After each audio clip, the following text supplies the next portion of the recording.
Okay. I had a question actually on Facebook asking you about other things that were found in the dust that apparently that you never address. Oh, yeah. If that's another funny thing people say, don't address it, and it, look at the table of contents. But yeah, like what? It was all them idioms, them radiums, and a big lot. Right. There's this USGS dust study that I presented in that 2007 conference years ago. I also showed why it's unreliable data. And you don't cherry pick from unreliable data, for one thing, because then you've got biased data samples. You don't know what you have. But so I'll get into what those ingredients are in a minute. But would you believe that none of those samples were taken from the WTC complex, ground zero? They're taken from outskirts. They did collect some samples under where the big dust cloud went up, where you expect stuff to be falling out of the sky, into the dust. But they didn't report the values for those samples. The only values they reported, the samples they reported the values for were from, over yonder, the very outskirts. Not even any of the streets where toasted cars were or bodies were, which is very interesting. So it was obviously a biased data collection. But let's look at some of those ingredients. Barium. Barium is the European Union has lowered the limit of acceptable amounts of barium that can be in children's toys. It is in the environment naturally. Okay, barium is a silvery white metal which exists in nature only in ores containing mixture of elements. It combines with other chemicals such as sulfur and carbon and oxygen and form barium compounds. Strontium. Strontium is a naturally occurring element found in rocks, soil, dust, coal, and oil. Naturally occurring strontium is not radioactive and is either referred to as stable strontium or strontium. Otherwise, it would be called radioactive strontium. So just plain strontium is not radioactive. Thorium is a naturally occurring radioactive substance. In the environment, thorium exists in combination with other minerals such as silica, and small amounts of thorium are present in all rocks, soil, water, plants, and animals. Uranium. Uranium is common, naturally occurring, and radioactive substance. It is a normal part of rocks, soil, air, and water, and it occurs in nature in the form of minerals, but it's never as a metal. Lithium. Lithium is a salt and occurs in nature. Chromium. This is the funniest one. I've heard them talk about chromium. You ever heard chrome bumpers on cars?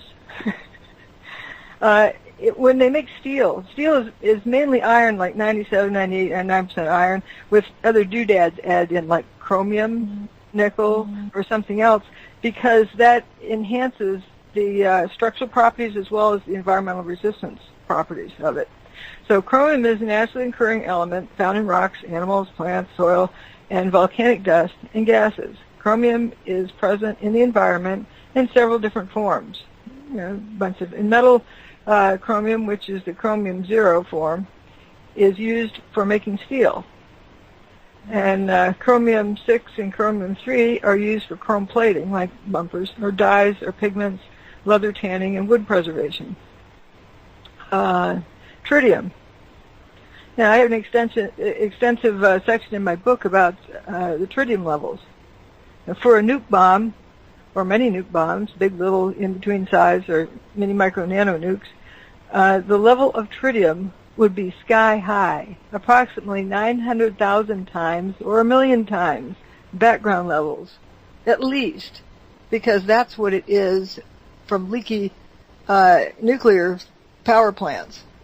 The water coming out of those, if they have a leak, you get those sky-high values of tritium, about 1 million times background levels. The relatively low levels of tritium, approximately 50 times background levels, are actually the fingerprint of something else that's consistent with free energy technology that Stephen Jones played a large part in covering up in 1989. Now, 50 times background levels is high. It's definitely not just, sample error or, it's not a small amount. There's definitely an anomaly there. It's explaining something or showing something. It's indicative of something, but it's not indicative of nuclear fission. So of all the things that we found in the dust, tritium's actually worth a look at? Yes. And right. I do cover it in my book, even though I've been accused of not covering it by people who proudly say they have a copy of my book, but haven't read it. Because that's plausible deniability. Yeah, absolutely. Oh, I didn't read that part.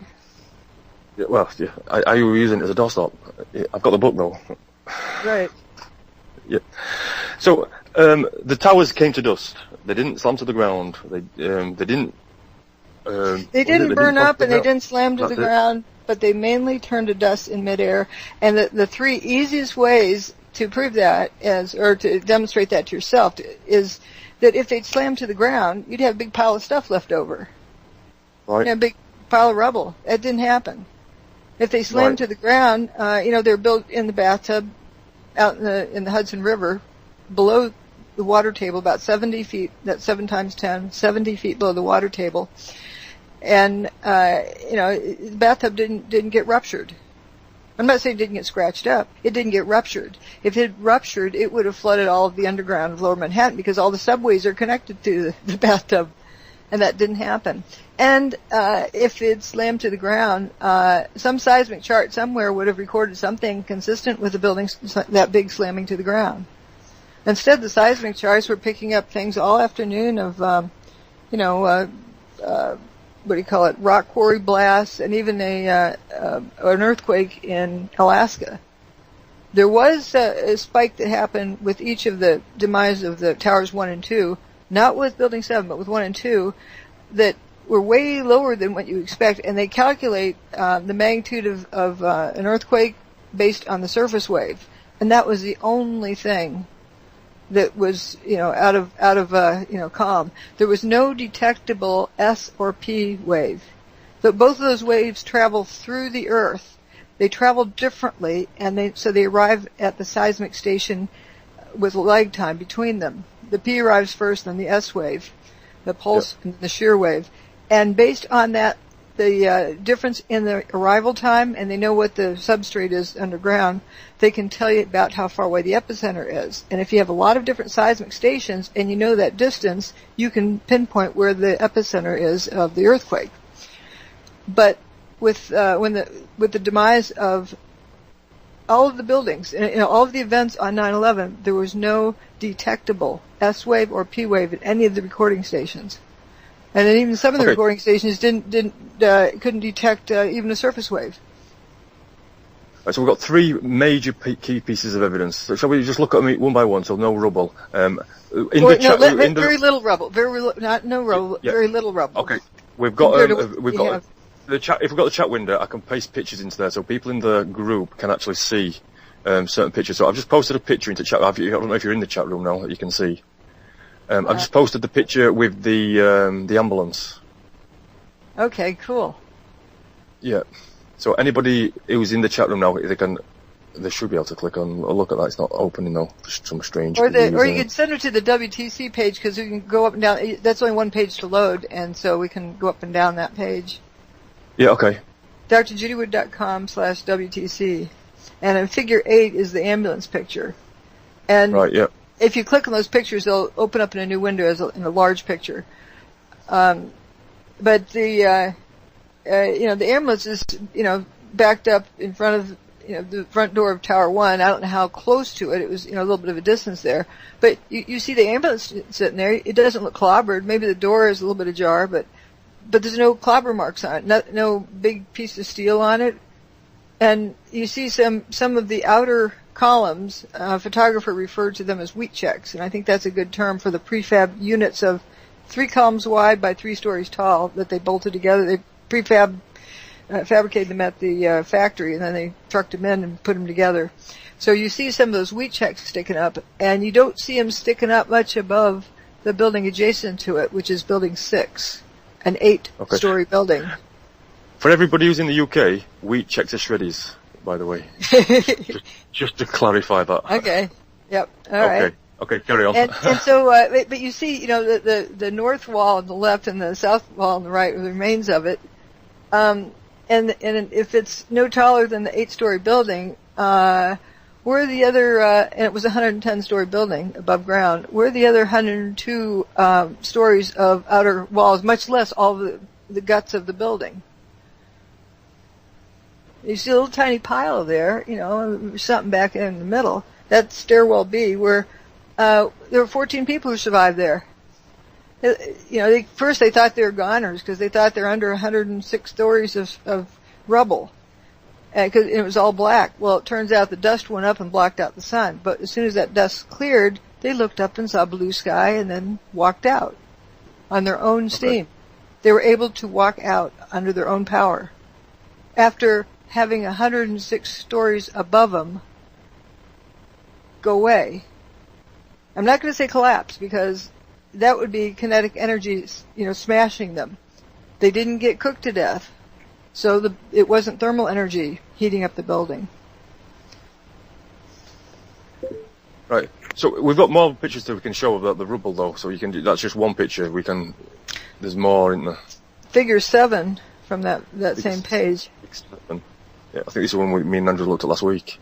It's the one where you're seeing all the lather pouring out of Building 7 in the distance, but you don't see any Tower 1 and 2.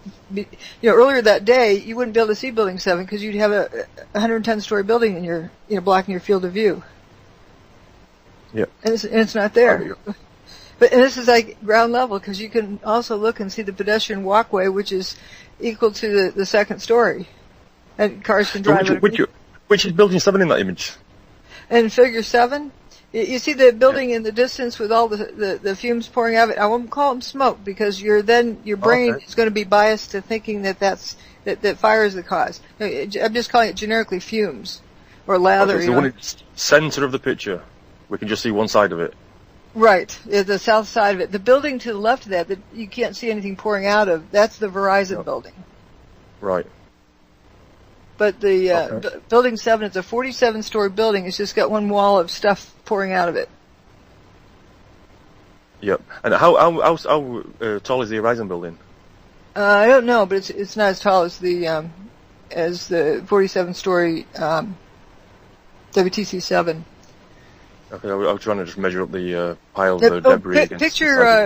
Figure 10 is even better. That's a closer up view. You can see the 8-story building. It looks like it goes up maybe a third the way up the big part of the Verizon building. Okay. But you can see it's just, heavy. It's such heavy, whatever it is, particulate coming out of the building that I call it lather, like, shaving lather you spray out of a can that just comes out solid. It looks like, it's one side only at that point. Just the south face it's pouring out of. An hour before Building 7's demise, it starts coming out of the east face. But at that point in time, it was coming out of, from ground to roof, from side to side, the entire face, but not around the edges, not the faces adjacent to it, which is mighty peculiar. Did buildings 1 and 2 do this? Oh, that's an assumption. We're looking at evidence. Yeah, no. Is there evidence of Building 1? There's an evidence that this is what Building 7 is doing. Building 7 is obviously still standing, and it's got this stuff pouring out of it. We haven't determined what happened to it yet. So we're just. No, I think Matthew was asking if there was a similar set of sequence of events that went on with Towers 1 and 2. In other words, were they producing this sort of display that Building 7 did? Yes, but it was over a shorter amount of time, and it we'll get to those ones in a minute. Where there's this piece of the steel falling, and they're trailing this lather kind of stuff. Okay, so we're just looking at the rubble now then. Okay. Yeah, carry on with the rubble then. Sorry. Thanks. It's so what. What else would you like? This was the lack of rubble that we were talking about, and I think that's definitely established with these pictures. You can see that that 8-story north facade of Tower 1, but where's the rest of the building? And you're at I think I've got actually. I put a picture in last week where it's like where you've drawn on the picture to show you a comparison. Let me just post that into the chat window. And then, okay, you see the little pile of stuff there compared to the total height of the building. That's a big difference.